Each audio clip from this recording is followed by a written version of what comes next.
Welcome to the Financial Freedom Mastermind Group podcast. Here we're all about breaking free from the 40 to 50-year work grind and accelerating our journey towards financial freedom.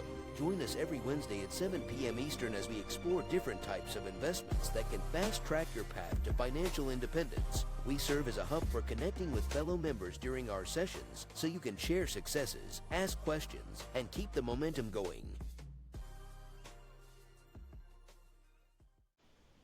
Good evening, everyone. This is Nihi Adewale, host of the Akaba Home Financial Freedom Mastermind Group.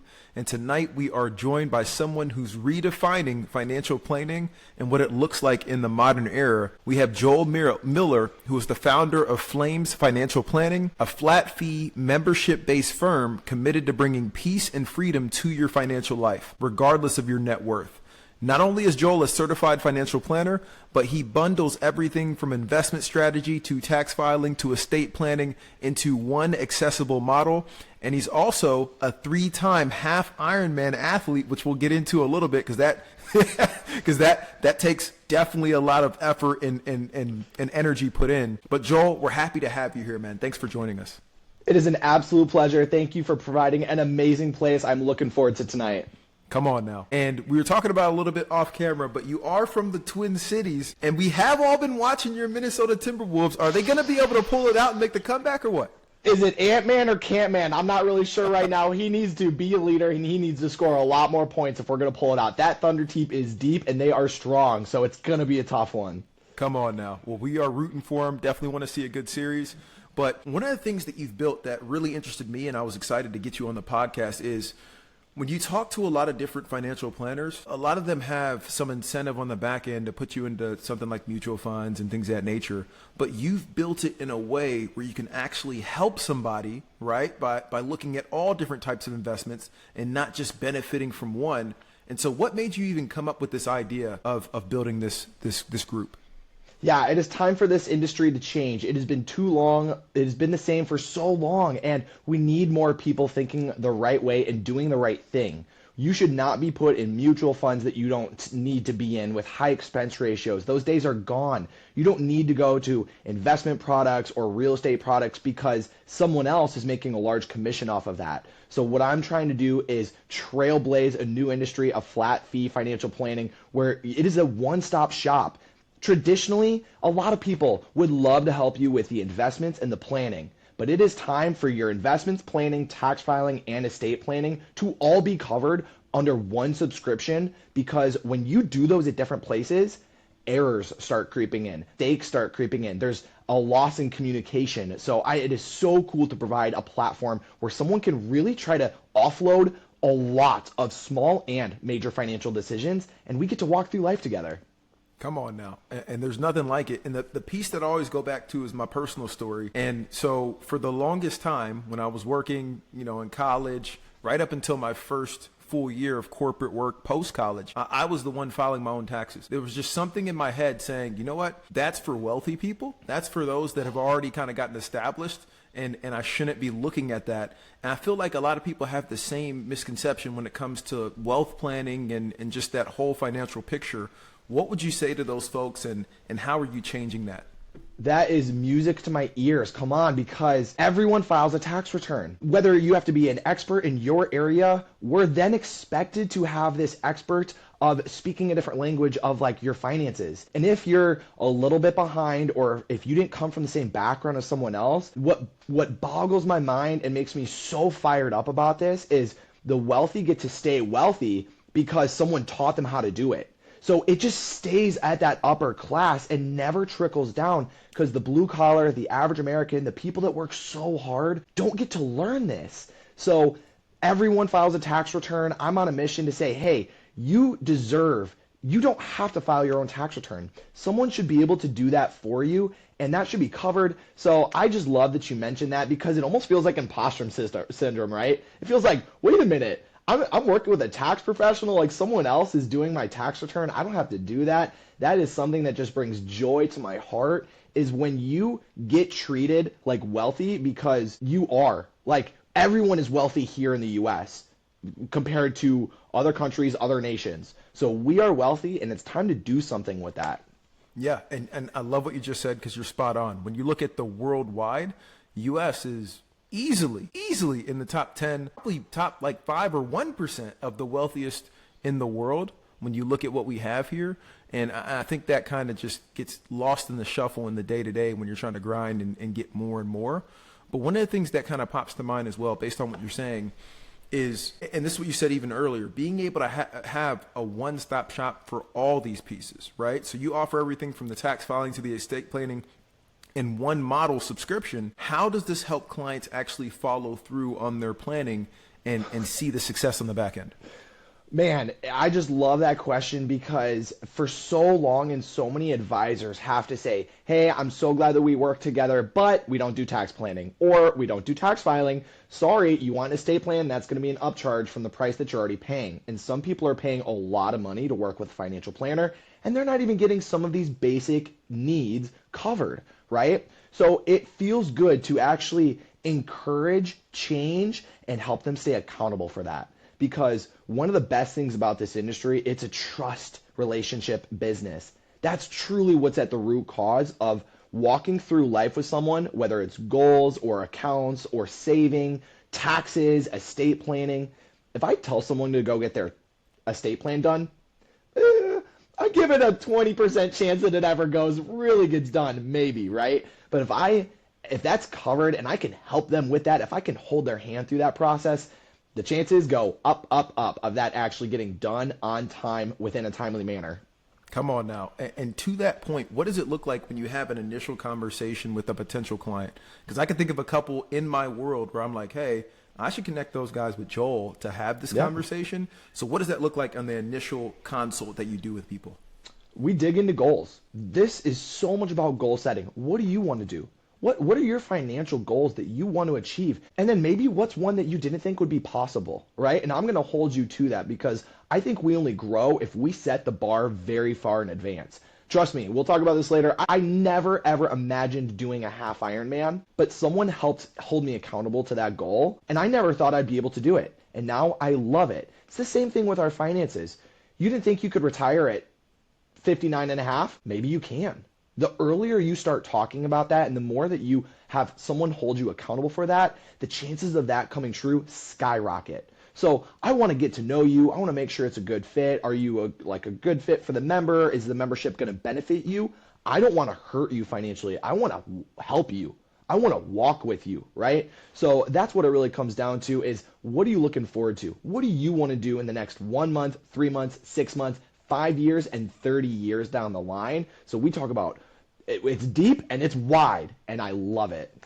Come on now. And a lot of our audience are first-time or small-time real estate investors that are growing their portfolio to get that financial freedom. How does real estate play into the overall method of building their wealth, and what's your experience with that real estate side?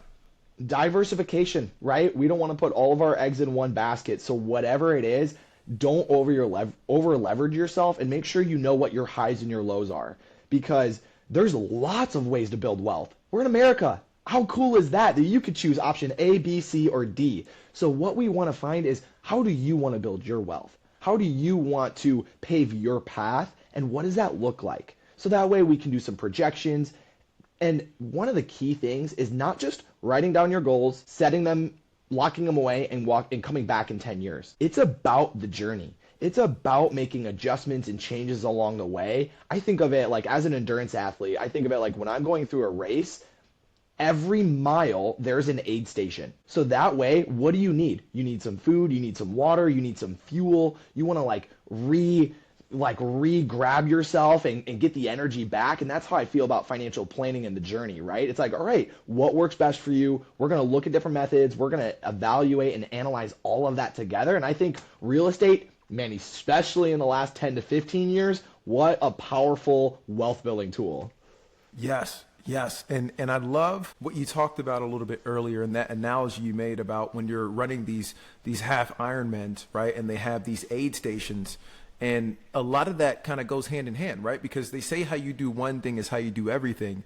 And so the fact that you've been able to train and crush these Ironmans, it leads me to believe that on the financial side, you've developed that type of discipline as well. So how has that discipline carried over on the financial side for you personally and now to your clients? Yeah.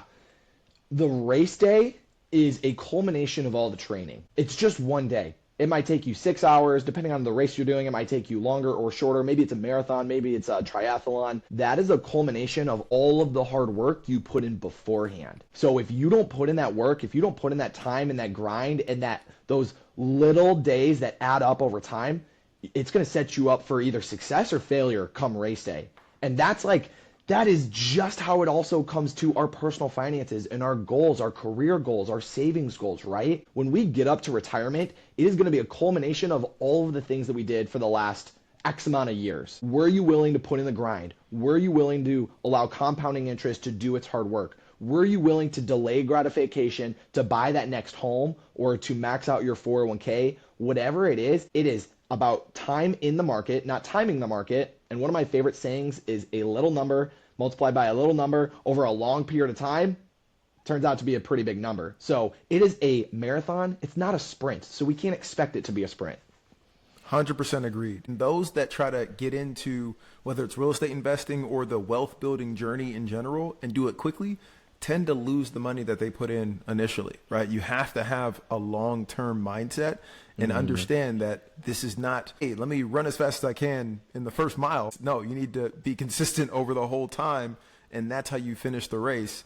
Whether it comes to those Ironmans, which I have not run, so I don't want anybody to not yet. Yeah, not yet. But when it comes to that wealth building journey, absolutely. And so what is some practical advice or even things that you've seen first generation wealth builders or W-2 income earners make mistakes on when it comes to, or maybe even overlook in their financial outlook and financial picture? What are some things they overlook? Yeah, I would say budgeting, right? I know it's such a gross word. A lot of people feel different ways about it. But if you have no idea what you're making or what you're spending, you're set up for failure. You gotta at least, I have a running budget for myself, even as a CEO, as a financial advisor, and I make updates to it when there's like a major bill change or when there's an income change. So I have a general idea of what's coming in and what's going out, and that makes sure I don't over leverage myself. We're not like overspending, that we're hitting our savings and our long-term goals. I think it starts there, even though some people love pinching every single penny and some people never want to look at it. No matter where you are on that spectrum, you have to have a general idea, because then what I call it is like your magic number. That's what's left over after, here's what you make, here's what you spend, there's your magic number. That's what you can go do something incredible with. That's where the money's made, right? Are you going to use that money to buy the next home? Are you going to use that money to increase your 401k? I talk to so many people and they have no clue what they spend. They have no clue what's left over. So how are we going to make a plan if you don't know what's left over in order to do something? So that's one of the very first homework items I challenge everyone with. Maybe it's your first budget, maybe it's your 100th budget, but you got to know what's left over that you can allocate to build wealth. You need to make money, and you have to have money to make money, right? So just have a general idea of what you could do and how much you have, and then you can start crunching the numbers. Then it comes down to, well, either make more to raise your ceiling or spend less so that you can grow that magic number. But that's where the magic really happens. Absolutely. 100% agree. You have to know your numbers. And I'd take it even a step further, and I know that you do this with clients as well. I read a book a while ago called Profit First. Have you read this book or heard I've not read that one. It'll go on my reading list. Come on now. It's an amazing book, and it talks a little bit about that. And so I've implemented it in my life, and it started with the budget, as you talked about. But Profit First follows what our parents used to do back in the day, which is the envelope method of like, hey, this money's for groceries, this money's for fun, this money's for healthcare, right? And it puts it in the digital realm. And so I personally have about 6 bank accounts that's allocated for all these different things. When money hits the one account, every single night it splits automatically by percentage to these other areas, so I don't overspend in one area. And I know what I have for fun. I can look at the account. If you're like, hey, let's take a trip to Vegas, I'm like, all right, let me see the account. Do I got it? If I do, okay. If I don't, listen, man, it's going to be maybe next month. That's exactly how it should be done. It's not easy to set up, but once it's set up, it's smooth, it's running, you got your system down. It doesn't take nearly as long now as it used to, and a lot of it can be automated. So sinking funds are a great way to do that. If you have a car that's coming up, start a sinking fund and put away money every single week for it, or every time you get paid. There are bills that I know about. One of my favorite things, I don't know how you feel about this, but one of my favorite things is to waive escrow on my home. So that means I handle the property taxes and the insurance on my responsibility instead of sending extra money to an escrow account for them to handle those. So I know every 6 months my property tax bill is due. I use a sinking fund to save up for that. For my life insurance, I use a sinking fund to stay up for that. My vacation, that's such a healthy way to do it, and you will see enormous success by doing it that way. Absolutely. And we've done that on like more commercial properties.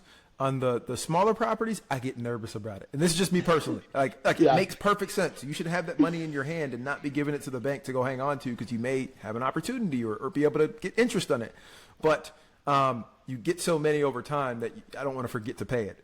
Oh, absolutely. Yeah, you should see my calendar of like the different bills I need to pay. If you have the capacity, it's a great small little way, because those small ways add up. But that's like nobody knows about it. That's probably between that and a recast. Those are probably two of my favorite things to bring up with new homeowners or people that are thinking about buying homes. And you love seeing that light bulb moment go on, because everyone's like, what is waiving escrow? My lender didn't tell me about this. Of course they didn't. And like, oh, I can do a recast. I've heard of a refinance, but nobody's told me about a recast before. So those are some of my favorite home conversations. Come on now. Do you mind diving into the recast piece? Because most of the audience, including the guy you're talking to, do not know the definition of a recast. What is that? Absolutely. So everyone or most people have heard of a refinance. That is an opportunity if your interest rate goes down and you want to refinance. I'm typically looking if you can get a 1% drop or more. Let's run the numbers. Let's see what your closing costs are, what your new monthly payment would be. And a refinance is where you redo basically every single term on your mortgage. A recast is a really powerful tool that might have a small fee included. I'll just say $200 to $500, small pennies in the grand scheme. But what that allows you to do, maybe you needed to buy a home a little bit sooner than you could really afford it, but you know it's going to be okay. Maybe you like have a bonus system, your commission structured, or for my example in my life, we are moving from North Carolina back to Minnesota, and we had to buy this home before we could sell our Charlotte home. So we knew we had that equity, we knew we were going to get the money, but we couldn't use that money to put as a down payment on our Minnesota home. So a recast is when you have an opportunity. Let's say you have a lump of cash from an inheritance, from a stock sale, anything. You have a lump of cash sitting and you want to lower your mortgage payment because maybe it's just a little bit bigger, maybe peace of mind, whatever it is. You want to lower mortgage payment, but you can't redo all the terms. Maybe interest rates have gone up. Maybe they're the exact same. What it is wiring money to your lender, doing a recast procedure, and then they recalculate the new amount that you owe based on the new remaining balance. So I'll just use random numbers. We bought our Minnesota home. Let's say our payment was $4,000 a month. We sold our Charlotte home. We got the equity. We wire that to our lender. They recalculate the new monthly payment to drop it from the original $4,000 down to $3,000 because we owe less on the mortgage. So that's a recast, and that's an amazing opportunity. If you're looking for flexibility, that can be a great tool. Absolutely. And I love it because you still have the equity in the house. It's de-risking it on a month-to-month basis. And especially if you're looking at even like investment properties, the way to make it work or make some of them work in a higher interest environment is to have less of a loan payment, right? Because if you put down less or leverage less, then you have less that's getting hit with that high interest rate. So that makes a lot of sense. Yeah, so just a really cool tool, one that I personally used, and it's just one of those things that nobody talks about, but it might be perfect for your situation. How do you personally define financial freedom? What would you say if somebody asked you, hey, what is financial freedom? How would you describe that? I would say financial freedom is when you have enough cash flow or enough in the accounts to do whatever you want. Maybe that is quitting your job and getting a pay decrease. Maybe that means dropping down to 30 or 20 hours a week. Or maybe that means working 40 hours instead of 60 hours, right? Financial freedom is different for everyone. Everyone's journey is different. Everyone is unique. And that's why you need a plan that's tailored for you. I can't take your financial plan. It would be so maybe wrong for me and my family. I have 2 boys, 3 and 1, so I know I'm in a grinding season. I need to provide as the man and father in the household and the husband, I need to provide for my family. And what that means is making money right now, decreasing my financial risk by having 2.5 million in term insurance on me. That way, if I'm not here anymore, my family's taken care of. That means having a good estate plan that is ready, set, signed, and can be executed if I am not here anymore. So that's right now, financial freedom to me means peace of mind to make sure my family knows that I'm taken care of. Financial freedom for you might be like, hey, I want to work for 10 more years and then I want to do whatever I want. If I want to work, I can. If I don't want to work, I don't have to. So financial freedom, we throw that term around a lot, but it's really different for every single person. Absolutely. But I love the way you just defined it, and you're spot on, right? Each person has to find their own why. It's why you're getting up every day and getting after it, whether it be from the physical standpoint to the financial standpoint to the helping client standpoint. And so, yeah, I love that piece. And when you talk about the family, right, you mentioned you have a 3 and a 1-year-old. I'm actually expecting our first child, so I'm going to be joining the dad ranks soon. So let's go. It is the best thing that ever happened. Come on now. I'm pumped. Due in July. And so getting ready for all that. But when you look ahead to the future, right, at some point we're all going to pass away. That's the one thing that is true. Death and taxes. Right? Death and taxes. And so what are some things that you would want your family, right, to say about you at the funeral when you pass way, way, way in the future? What would you want them to say about you, about the legacy that you've built? Yeah, absolutely. Well, number one, first of all, I'd want them to say that Joel was a man of God, right? That Joel embodied Christ and he wanted to be like Christ. He wanted to speak like Christ and act like Christ. That's number one most important thing in my life. Number two, I hope that there's a bunch of people there, friends, family, everyone, and that they could just have a great time. That this is a celebration. Going from short-term life here to an eternal life, that is a celebration and a party that we get to have. I know it's hard in the moment, but I want everyone to be just having probably a buffet of sushi and maybe some really fun music or something to celebrate, some sports going on, almost like a grad party and less like a funeral. But I would hope that they say that he was an extremely hard worker. He changed the lives of, I hope, thousands of Americans, and that he left a lasting impact and legacy on the financial planning industry. Because that's what's so cool about this is at the heart, at the root, I'm a teacher. I am teaching people about their own personal finances. And thank goodness I get to work with adults instead of like teenagers or middle schoolers. I love them and I can't wait for my boys to be there, but I love that I get to work with adults all the time. So that would be my goal, because if I teach an adult, most likely they can teach their kid or they can teach their brother. They can teach and take care of their parent. So it's almost like you teach someone to fish and they can go teach others to fish. I'm not just going to give you the food, but I'm going to be right there with you. So that is the legacy that I want to leave on this earth, is that I want to make an impact and change lives. Come on now. And you already are, one, with this model that you've put together, because this is unique and it's one that I've never heard of before, to do it in this manner to where now anybody can be more accessible to this. Because when I think about wealth managers and building that whole piece, it's always like some stuffy old room that I think about. And so this is definitely an interesting and unique model. And we appreciate you for what you're doing, pioneering this in the industry as well. Yeah, absolutely. Why should we be paying 1%? There are some things that just exist because they have always existed, right? But it's time for that to change. You should not have to pay a traditional 90% of advisors charge an AUM basis. I can't wait to watch that number change right in front of our eyes so more people get access to a flat fee environment. Can you imagine going to the gym and every time that you lift more weight because you got stronger, that your gym membership goes up in price? Could you literally imagine if that's how it worked? It's like, hey, sorry, you came 6 days this week, so we're going to increase your price. Or, hey, you've been working really hard. I've been seeing that those bench press numbers go up. Your fee's going to go up. That is exactly how 90% of this industry works. If you work hard, if you save hard, if you do a rollover, if the stock market goes up, so does your AUM percentage fee for an investment manager. Why? That's what I don't get. 100% agree. And being able to actually not have somebody that's tied to even going after riskier investments and things of that nature makes a lot of sense, right? Because if it goes in the negative, you're the one that's feeling all the pain, not the advisor. And so it's good to have somebody that's on your side that you can pay for the knowledge that they've gained over the years that can guide you throughout the whole process, which is awesome. Yeah, and most people have been denied access for so long. Most people, and hey, if you love real estate and if you have a lot of your net worth and your assets tied in real estate, a lot of people are like, hey, good luck.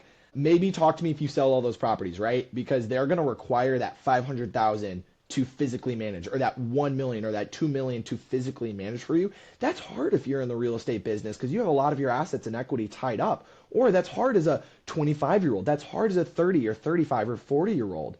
That's why most people don't have a financial advisor until they're 45 or plus, because that's when they finally had enough extra money outside of their 401k or outside of their home that they could hand that over to them. So some of my favorite conversations, I have people who are in their low 20s, mid 20s. I also have clients in their 80s. And that's what's so fun. I'm not talking about Social Security every day or RMDs every single day. Most of my conversations are, hey, you're having your first kid. Are you looking forward to open a 529, a UTMA? You're going to be spending a lot more on diapers than you can probably assume. So that's what I love to talk about because that's also the same life stage that I'm in. So I get to walk through some of the biggest and best moments of someone's life. Come on now. And to that point, this is kind of a selfish question, right? And then now transition to more of like your contact and things of that nature. But we are going to have our first kid. And I was scrolling your IG a little bit earlier. And so one of the videos that caught my attention is you did a video on the HSA and you're talking about like, hey, go ahead and spend that money because if you're maxing it out every year, you're probably not going to spend more than your qualified health, especially if you work out and you're generally healthy. And so are diapers a part or approved as part of the HSA spending or not so much? Not that one. Not yet. They're always updating the list, which is great. It is getting bigger. It is growing. Hey, I got my watch on my HSA. I got my Normatec sleeves on my HSA. So there are some good things that you can purchase. But I hope it continues to grow. I love that the government loves the HSA, so it's getting bigger and more flexible all the time. I could see a world where we're not too far off from gym memberships being HSA eligible. And I love that you brought up that video because that's a hot take. Every other advisor, every other financial planner, when you watch their video on the HSA, they're going to say, don't you dare spend it. I want you to save your receipts for the next 30 years and reimburse yourself when that account has $300,000 in it. Well, guess what? When that account has $300,000 in it, I hope your 401k has $2 million in it. And I hope your Roth IRA has $1 million in it, right? So we need this, in my opinion, we probably most likely need this cash flow more today than we need it in the next 30 years. Because in 30 years, I'll have a bunch of other accounts that I can use. So what I love to do, and this is a unique strategy, everyone has a different take on it, but I love to spend my HSA. I've gotten LASIK.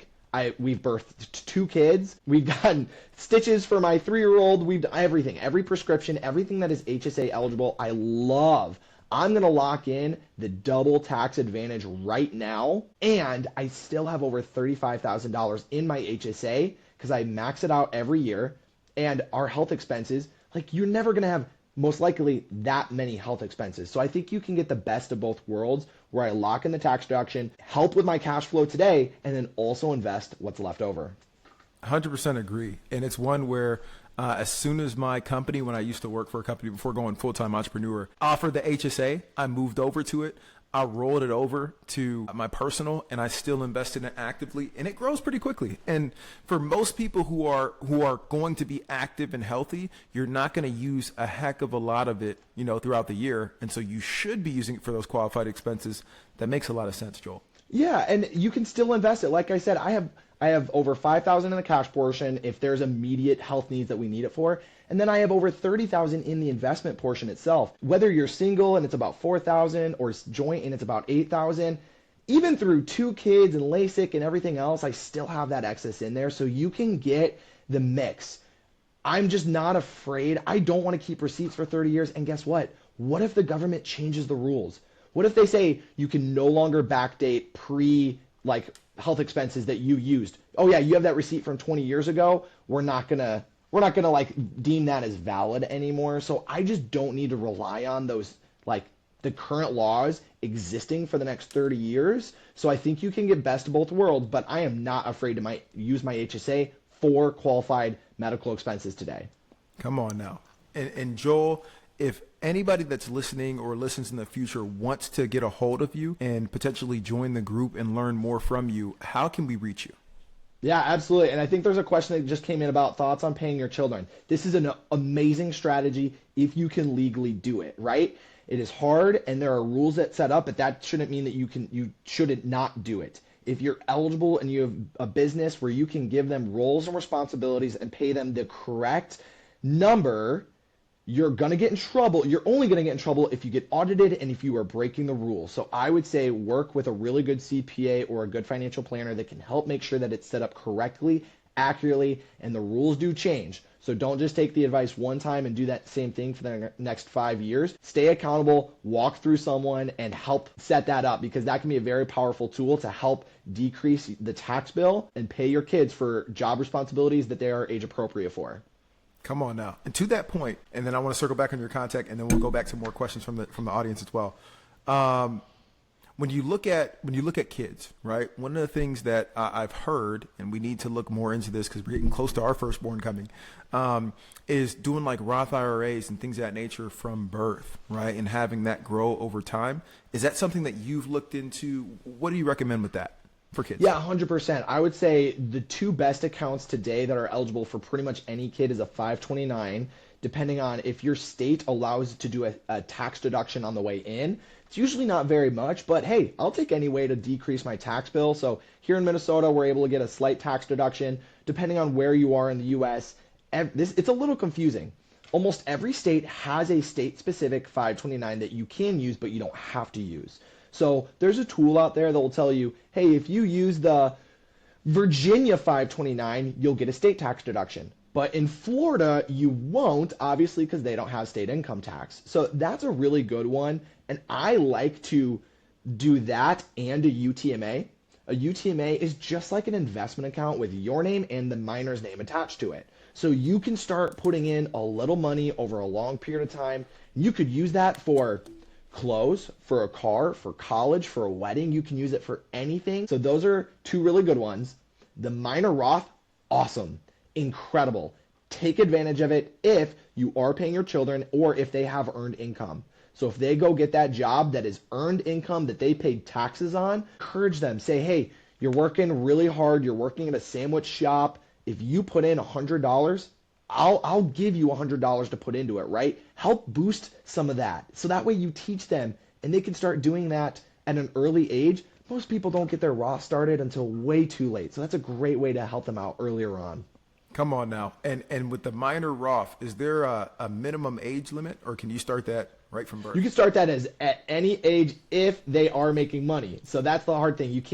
I probably can't have my 1-year-old doing phone calls for me and paying him for that. But if there is income that is earned, maybe they're doing yard work and like paying taxes on it. So the rules get a little sticky, and I always want to be extra careful when it comes to that. But if they do have earned income, then you might be able to make those contributions. So it's great. The rules could also change. So just a caveat, like everything else we're talking about, stay up to date on the rules. The government loves, right now, they love Roth IRAs. They love 529s. Those are some really popular accounts that they keep making even more flexible, which is really cool. So we love accounts that the government also love. Absolutely. Work with the government, and you are on the right side to make and keep some more of your money. Those are people you want on your side of the fence. You do not want to make them angry, or else you will be the one paying, unfortunately. This is true. And so with that in mind, what is the contact information, and how can people reach you if they want to find out more and work with you? Yeah, absolutely. I would love to meet everyone regardless of where you are in life right now. Whether you're old or young, you make a lot, you make a little, you have assets or you don't. I would love to say hello. So you can reach me in a few ways. If you're interested in a membership, and if you think if this sounds like something that you've been looking for, or maybe this is the first time you've heard of it and you love the idea, you can go to flamesfp.com, hit get started, and jump on my calendar. Complimentary free introduction call. I'm not trying to sell you. I just want to meet you, right? So we can talk about where you are in that financial journey and make sure that this would benefit and help you. If you love what you heard today and you just want to join in on the fun, you threw this out earlier, but I post daily financial content on my Instagram and YouTube. So you can follow me, Joel Miller, CFP, on either one of those platforms, and you'll just get to grow, you'll get to learn, you get to send those to other people, and you'll probably hear things you've heard before, and you'll probably hear things you've never heard before. So it's a lot of fun producing that and having that opportunity to change lives. Come on, Joel. You're changing lives and changing an industry that needs it. And so, no, we're excited to have had you on here and to be a part of the journey. I know a couple people I'm going to be sending your contact information to, and I'm sure that some of the listeners are going to want to jump on your calendar as well. But we'll pause for a second. Any questions from anybody that is on live, please feel free to throw it in the chat and or join live to ask. So I'm going to read this one to you. So I ran a few scenarios of buying a rental property for my child and investing a small amount into a 529 plan. The growth could be used to fund college and doesn't lock them into a college. So I think the question is, when you look at those two scenarios, is this something you've talked to clients about? Hey, buying an investment property for your child versus a 529? Yeah, absolutely. Like I mentioned earlier, there's so many ways to do this. So if I was looking at this question, I was talking to a client, I would say, does one of them jump out to you? I think either of them could be successful. The investment property either is going to come with maybe some time, some more responsibilities. Do you have the time and capacity to take that on right now? Or are you going to pass it off to a property manager and accept a little bit less of the profits? That's option A. Option B is we invest into a 529 and it's extremely passive. Set it up, we get it invested in the right spot. So I think a time component is a big factor here that I would talk to them about, because I think both could work. Both could be wildly successful, but one is going to take a whole lot more time than the other one. Or we could use both. There's like, most of the 529s have extremely low starting contributions. It doesn't take that much to get started and open the account. So maybe you want to try both of them. And then if one is doing better than the other, or if you're not enjoying the rental property anymore, then we can always pivot later on. But I don't think you have to go all in on either one of those if you're really passionate about both of them. And again, another selfish question. When you look at a 529 plan, right, that's only able to be used for college, or are there other things? Speaking of the government making rules and changes, it was only for college not that long ago. Now it is K through 12 and college for those educational purposes and qualified purchases that you're going to have. So that's what's so cool about the government liking that account, is it gets more popular. They are encouraging it. They want people to use it. And then, yeah, and private school. So that's what's so great about it is, okay, well, college is changing a lot. I don't know what college is going to look like when our kids are there. I hope it's not the same cost as when we went to school, right? So maybe I will use my 529 for my kids K through 12, get them to private school or put them into some other sort of school. So that's what's so great about it, is it used to only be for college, but not anymore. That's pretty incredible. I'm learning literally right now. One other question on that piece. So, so with the 529, right? I just heard from, I go to this gym, and it's a really nice gym. There's some pretty affluent people there and things of that nature. And so I was talking to one of the other gym mates, and they mentioned that they hired a Spanish-speaking nanny that helped out for the first few years with the child to help make them more bilingual, right? And it worked wonders. And then they put them in a private school that was like a trilingual private school, all that stuff. And so you mentioned it could be used for K through 12, other expenses. Could it be used for nanny costs, or is that going too far right now? Probably, I mean, maybe if you had someone like a private educator and a tutor that was coming to your house for that specific purpose. I'm not actually sure though. Anytime, if there's something I don't know about it, I always go to the tax code itself and dig into it. So that way I can learn and make sure, like, all right, is this clear or is it a gray area? So I don't know the answer to that question, but my best guess would be possibly if it was like a homeschool specific tutor. But if it was like a nanny, then I would probably say that's not a qualified educational expense. That is fair. So I need to find a nanny that's trilingual and a homeschool teacher. And we'll also teach them along the way. So, but there's so many other things. Now they're going to allow, like, if you have a 529 that's been open for a long enough time, you can actually roll some of that over into a Roth contribution. It's unreal. It's called the 15-year rule, that it just has to be open for at least 15 years. So what that is sometimes people have overfunded the 529. Maybe they didn't end up going to a 4-year school, so there's some money left over. So this is very new. As of the last 2 years, this new 15-year rule came out. If it's open up for 15 years, there's still money left over, you can actually roll a portion of in that. It counts towards your Roth IRA max limit for that year. So you can't put $7,000 from your bank account and $7,000 from your 529, but you could roll over some from the 529 to your Roth, and your Roth contribution is maxed for that year. How cool is that? That's a brand new rule that just came out in the last 2 years. Yeah, no, it's definitely an ever-changing environment. I'm excited to start digging deeper into this piece, especially with the family growth. And I know a lot of our listeners will be as well. Joel, we appreciate you joining the Acaba Home Financial Freedom Mastermind podcast. And for those who want to get in contact with you, we will put Joel's contact into the show notes. Please go ahead and like, subscribe, and leave comment on this to let us know what you think about the episode. But Joel, what do you want to take us out with, man? What's the last takeaways here? I am proud of every single one of you. If you are listening today, that means you want to grow. That means you want to better yourself and learn. Never stop learning. So I want you guys to take something, whatever you learned about here today, go tell someone, go educate someone else. And if you want to learn more, if you want to soak in more, we provided a lot of resources to do that today. So I just wanted to let you know, if you haven't heard this before, or if you haven't heard it in a long time, I'm proud of you. I can't wait to see, and I want you to forge your own financial future. Don't take someone else's plan. Forge your own destiny, create your own financial freedom, and I cannot wait to watch you grow in that journey. Come on now. Joel, we appreciate you. Absolutely. Join us every Wednesday at 7 p.m. Eastern as we explore different types of investments that can fast-track your path to financial independence.